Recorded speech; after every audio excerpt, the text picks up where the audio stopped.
የቆዳ መድረቅና መሰነጣጠቅ በጊዜ መታከምና መስተካከል ያስፈልጋል። ነገር ግን ይህ ሳይሆን ከቀረ ግን ለተለያዩ ለተባባሱ የቆዳ ላይ ችግሮችና አለፍ ሲልም ደግሞ ኢንፌክሽን በማጋለጥ ውስጣዊ ጤና ችግሮችን ያስከትላል።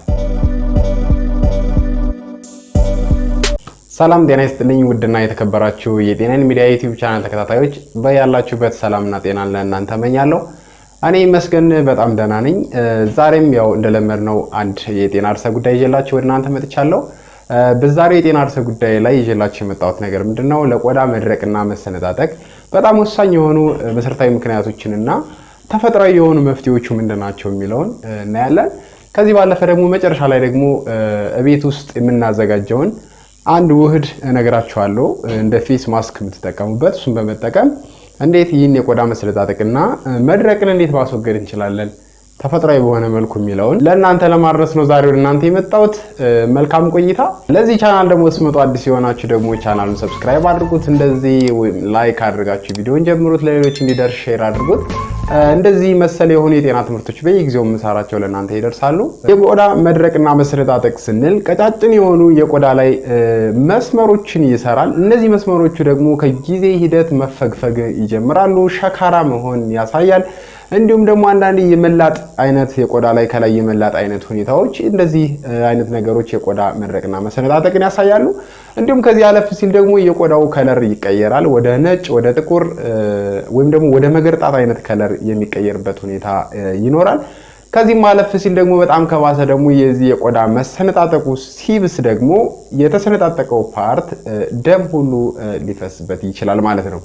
እነዚህ አይነት ምልክቶች ካሉ ቆዳችሁ በመድረቅና በመሰነጣጠቅ ሂደት ላይ እንደሆነ አውቃችሁ በጊዜ ልታስተካክሉት ግድ ይላል። እንግዲህ መሰረታዊ የሆኑ ምክንያቶችን በምናይበት ጊዜ ምክንያቶቹ በጣም ዋና የሆኑትን ለእናንተ ለማድረስ ሞክራለሁ።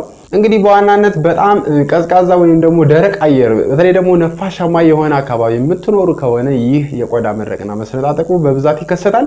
እንዲሁም ደግሞ ሙቀት ወይም ደግሞ ቃጠሎ አይነት ነገር ቆዳ ላይ የሚያርፍ ከሆነ ይህም ለዚህ ችግር ይዳርጋል። ምክንያቱም ቆዳ ላይ ያሉ እርጥበትን ሞይስቸራይዝ አድርገው የቆዳን እርጥበት ጠብቀው ሊኖሩ የሚችለውን አይነት ሁኔታ ስለሚያዛባ በተለይ ደግሞ እሳት አጠገብ ላይ ስቶቭ እንዲሁም የፀሐይ አካባቢ በብዛት የምትጋለጡ ሰዎች ለዚህ ችግር መከሰት ምክንያት ይሆናል። ሌላው ደግሞ ብዙ ጊዜ ደግሞ ሻወር መውሰድ ነው። በተለይ ደግሞ ስክራብ ማድረግ የምታዘወትሩ ከሆነ በተለይ በሙቅ ሻወር ደግሞ የምትታጠቡ ከሆነ ሞቃታማ የሆነ ውሃ እንግዲህ እንደምታውቁት ቆዳ ላይ ያለን ኦይል የሆነ ነገር ተፈጥሯዊ የሆነ ነገር ሞይስቸራይዘሩን ሊያሳጣ ስለሚችል ወይም ደግሞ የቆዳ ቅባትን ስለሚቀንስ ለዚህ ምክንያት ይሆናል።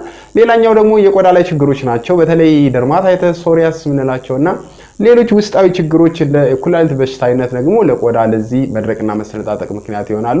ምክንያቱም ኩላሊት በሽታ እንደምታውቁት እንግዲህ ብዙ አይነት ቶክሲኖችን ወይም ደግሞ ዲቶክሲፋይ በማድረግ ወይም ደግሞ ለሰውነት ጎጂ የሆኑ ነገሮችን በማጣራት ሂደት ውስጥ የሚያስወግድ ነው። ነገር ግን የኩላሊት ፌለር አካባቢ ችግር በሚወድቅበት ጊዜ እነዚህ ቶክሲኖች ባለመወገዳቸው ቆዳችን ላይ ይደርሱና ቆዳችንን ችግር ይዳርጋሉ ማለት ነው።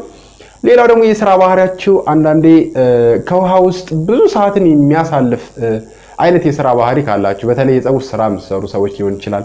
ከዚህ ባለፈ ደግሞ የሕክምናም እንደምናውቀው እንደዚህ አይነት ችግሮች አሉትና ብዙ ጊዜ ከውሃ ጋር መታጠብ ወይም ደግሞ እንደዚህ ውሃ ነክ የሆኑ ስራዎች የበለጠ ቆዳን መሰነጣጠቅና መድረቅን ምክንያት ይሆናሉ። ሌላውም የሥራ ባህሪያቸው እንዲሁ ከአፈር ከሲሚንቶ እንዲሁም አርሶ አደሮቹም በተመሳሳይ እንደዚህ አይነት ችግሮች ምክንያት ይሆናል። ሌላው ደግሞ ህክምናዎችን በምታደርጉበት ጊዜ ነው። ይህ እንግዲህ የካንሰር ህክምና ስታደርጉ እንዲሁም ደግሞ የዳያሊሲስ የኩላሊት ዳያሊሲስ በምታደርጉበት ጊዜ እንደዚህ አይነት ነገሮችም የመከሰት እድላቸው ሰፊ ነው። ከዚህ ባለፈ ደግሞ በእድሜ ምክንያት ነው። እድሜ እንግዲህ እንደምታውቁት የቆዳ ላይ ያሉ ኖርማል እርጥበቱን ሊጠብቁ የሚችሉ ቅባቶች ስለሚቀንሱ በእድሜ ምክንያትም እንደዚህ አይነት ችግሮች ይፈጠራሉ። ሌላው ጭንቀት ካለ በጣም እንደዚህ አይነት ችግሮች ይፈጠራሉ። ሲጋራ የሚያጨሱ ሰዎች፣ አልኮል በተመሳሳይ አልኮል እንደምታውቁት እንግዲህ ለሰውነታችን የሚደርሰውን ኒውትሪየንት ወይም ምግብ ነክ ነገር እንዲስተጓጎል የሚያደርግ ነገር ስለሆነ ለቆዳችን የሚደርሰው ነገር ስለሚያንስ ለዚህ ችግር እንዳረጋለን። አመጋገብ ስርዓታችንም እንዲህ ስኳራማ የሆኑ ምግቦችም ለዚህ ለቆዳ መድረቅና መሰነጣጠቅ በጣም መንስኤዎቹ ናቸው ማለት ነው። እንግዲህ ምን እናድርግ? ይህ የቆዳ መሰነጣጠቅና መድረቁ ካለ ምን በማድረግ ማስተካከል እንችላለን የሚለውን ከማየታችን በፊት ፕሊዝ ለዚህ ቻናል አዲስ ከሆናችሁ ከታች ሰብስክራይብ ማድረጉ እንዳትረሱ። እንግዲህ ይህ የቆዳ መድረቅና መሰነጣጠቅ በብዛት የሚፈጠር ከሆነ የመጀመሪያ ማድረግ ያለብን አጋላጭ የሆኑ ምክንያቶችን መለየት ነው።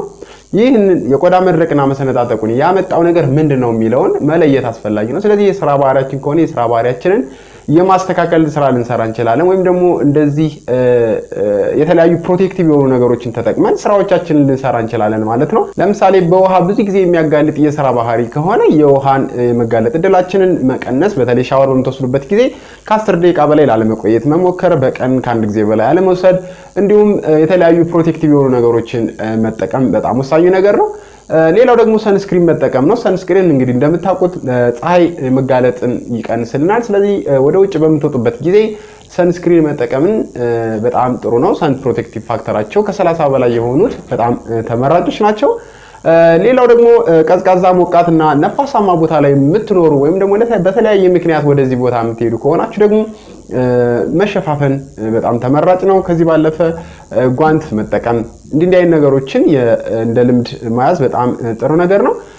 ሌላው ደግሞ በቂ ውሃን መጠጣታችሁ ማረጋገጥ ነው። አሁን ሰውነታችን ወይም ቆዳችን በውሃ እጥረት በሚኖርበት ጊዜ ለቆዳችን የሚደርሰው የውሃ የእርጥበት መጠን ይቀንሳል። ስለዚህ በቂ ውሃ ማትወስዱ ከሆነ እንደዚህ የቆዳ መድረቁና መሰነጣጠቁ ስለሚፈጠር በቂ ውሃ መውሰዳችሁን ማረጋገጥ ይኖርባቸዋል። ሌላው ጭንቀት መቀነስ ነው። ቅድም እንዳልኩት ጭንቀት በጣም በተለያዩ ሆርሞኖች እንዲመነጩ በማድረግ ለብዙ የጤና ችግሮች ይዳርገናል፣ ቆዳ ላይም በተመሳሳይ። ስለዚህ ጭንቀትን በተሻለ መጠን ጭንቀት እንዴት መቀነስ እንችላለን የሚል የዚህ ቀደም የሰራሁት ቪዲዮ አለ፣ እሱን ማየት ትችላላችሁ። ጭንቀትን ለመቀነስ ጥረት ማድረግ ጥሩ ነው።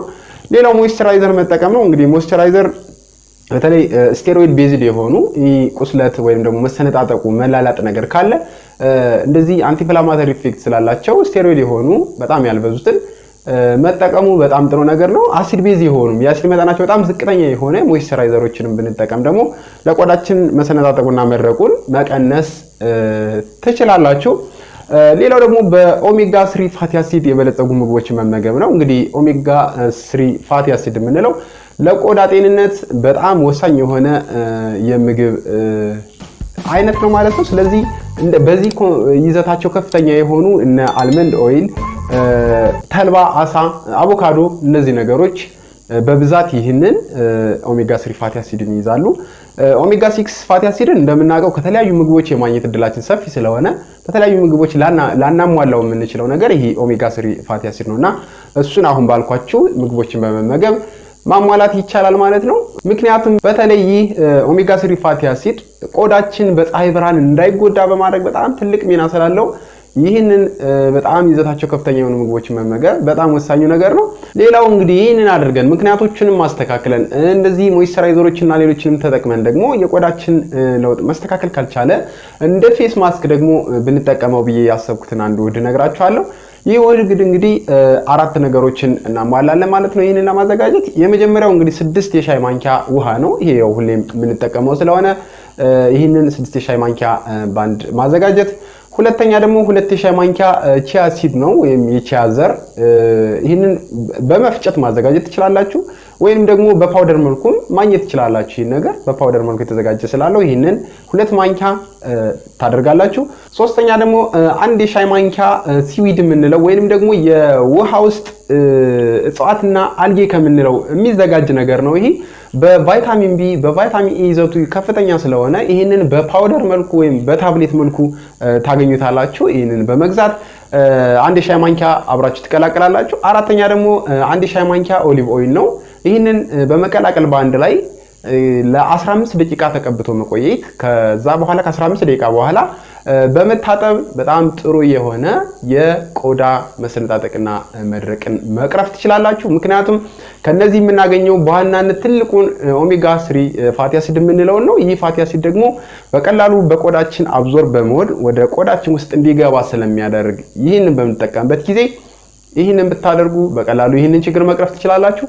ለዛሬ ይዤላችሁ የመጣሁት ይህንን የመሰለ ቪዲዮ ነው። እንደምትወዱት ተስፋ አደርጋለሁ። ከወደዳችሁት ላይክ አድርጉት፣ ለሌሎች እንዲደርሰም ሼር አድርጉት። አዲስ የሆናችሁ ወይም ደግሞ ነባር ሆናችሁ ደግሞ ቻናሉን ሰብስክራይብ ያላደረጋችሁ ደግሞ በየጊዜው የምሰራቸው ቪዲዮዎች እንዳያልፏችሁ እንዲደርሷችሁ ሰብስክራይብ ማድረግ የምትመጣውን የደወል ምልክት መንካቱን እንዳትረሱ የሚል መልእክት ነው ያለኝ። መልካም ጊዜ። በሌላ ቪዲዮ እስከምንገናኝ ቻው።